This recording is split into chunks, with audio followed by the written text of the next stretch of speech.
We've been getting a lot of questions from viewers about the shutdown. One person asking, did top Democrats support border wall funding in previous years?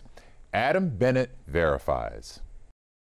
Viewer KHOU wants to know if Democratic leadership have supported a border wall and funding in previous years. Most of the existing barriers between the U.S. and Mexico have been built since 2006, when Congress passed the Secure Fence Act of 2006. Congress okayed $1.4 billion to build around 700 miles of both pedestrian and vehicle fencing, plus checkpoints, lighting, and technology. Barack Obama, Hillary Clinton, Chuck Schumer, Joe Biden, and 22 other Democratic senators voted for that bill. Most Democrats in the House, including Representative Nancy Pelosi, voted against it. But there are differences with President Trump's current wall proposal. The wall he's now proposing is taller than the existing fence, and plans for its materials, cost, and funding source keep changing. And since the fence went up following the 2006 vote, the Border Patrol says the number of people caught illegally crossing into the country has sharply dropped. That's one reason why Democrats believe the president's proposed wall isn't the best immigration control method.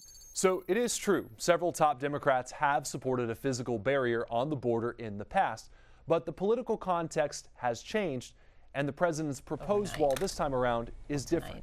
Back to you.